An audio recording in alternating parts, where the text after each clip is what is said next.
Hello，大家好，歡迎嚟到自己知嘅心，我係劉天心。今集想同大家講下錶。只要你7月21號之前睇到呢條片呢，你仲有機會可以上到尾班車買到呢隻錶㗎。今次呢隻錶呢係 Omega 同 Swatch 嘅一個合作嚟嘅。咁大家都知啦，Swatch 呢排啲錶呢都係炒得好緊要啦。咁好多排隊黨啊、黃牛黨咁樣嘅。咁 Swatch 呢為咗唔想再有呢啲事發生呢，咁佢就用咗新嘅方法，點樣去分配呢啲錶嘅。咁首先係要你喺限定時間之前呢，你就去登記。跟住答問題，然之後呢，就睇會唔會咁幸運呢，係去再俾佢抽中喺呢個1969個幸運兒之中嘅。咁呢隻錶呢，點解我咁睇好佢？我覺得佢一定好有升值嘅潛力呢。咁主要有呢兩個 point 嘅。佢呢隻錶呢個名就叫做 Mission to the Moon 1969。咁顧名思義啦，佢係講翻阿波羅11號喺1969年登陸月球呢一件咁震撼嘅事件嘅。咁咧，大家睇到佢個樣咧，其實係好靚仔啦，有黑色嘅陶瓷圈，再配上金色嘅面嘅。咁佢裏邊咧都好多阿波羅11號嘅足跡。除咗佢個金色面好靚之外咧，原來佢喺個錶盤啦、指針、錶冠同埋巴的嗰度咧，都係用咗18K 嘅黃金嘅，係總共咧用咗11克。咁呢個11克咧，首先已經係應對翻阿波羅11號啦，而更重要嘅咧，佢係用咗1969年嘅一啲黃金嘅。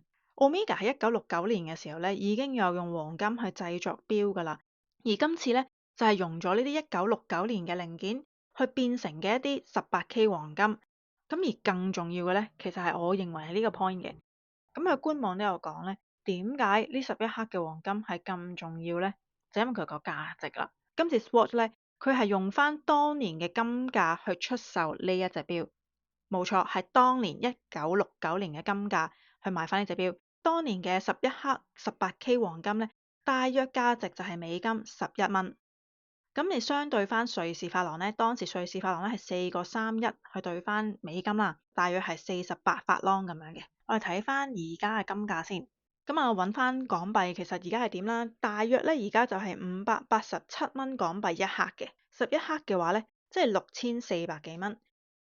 咁我再睇翻，其實呢隻錶而家係賣緊幾錢呢？4500蚊港幣，即係個意思係咧，你用4000幾蚊買緊淨係黃金，已經有6000幾蚊喺度啦。咁仲要未計佢本身係隻錶有佢嘅價值，同埋有佢呢一個咁重嘅 crossover 換味喺裏邊。咁所以點解我要即刻出面同大家講有呢一個咁筍嘅嘢？咁希望大家咧都可以一齊抽嘅。咁以下落嚟咧，我就會講下點樣申請呢一隻錶。咁一開始咧，你就會見到需要咧係你撳呢個申請啦。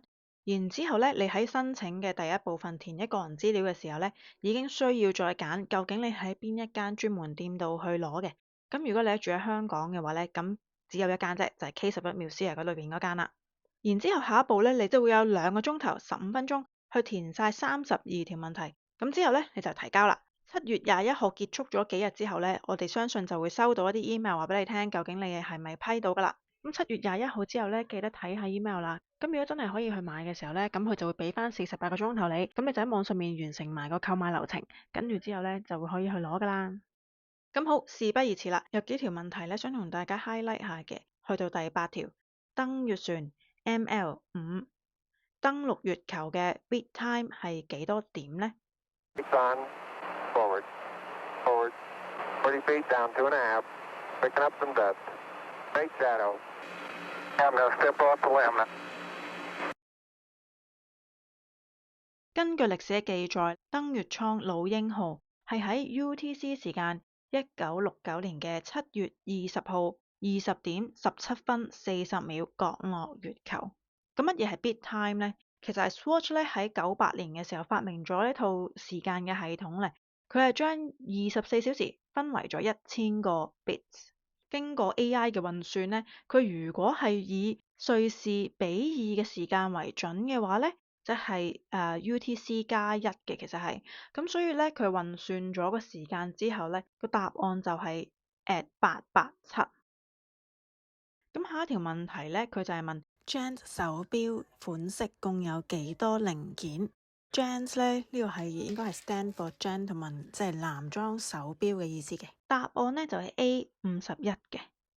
其實呢度都有少少歷史可以講啦。喺1983年，其實普通手錶咧係有91個甚至更多嘅零件嘅。咁 Swatch 咧當時做一個好勁嘅創舉，佢就係將所有零件簡化到係剩翻51個，而且咧係直接裝落去個錶殼入邊，咁就可以減低咗個生產成本，令到隻錶點解可以咁平啦。跟住咧，我覺得一條咧係好容易答錯嘅咧，就係第25條。Swatch 個名其實係點解咧？A 係第二隻手錶，B 咧就係瑞士腕錶。好多人第一個諗法咧都係 Swatch 嘅，即係瑞士製啦。咁但係咧，我就上網一睇咧，原來其實佢係講緊 second watch 嘅喎。就意思係話咧，你已經擁有咗你一隻好靚嘅錶之後啦，咁你可以買多隻第二隻平平地嘅，可以襟戴嘅，可以撞嘅咁嘅錶。佢嘅概念其實原來係源自咁樣嘅。所以呢條第25題咧，大家好容易會錯嘅答案啦。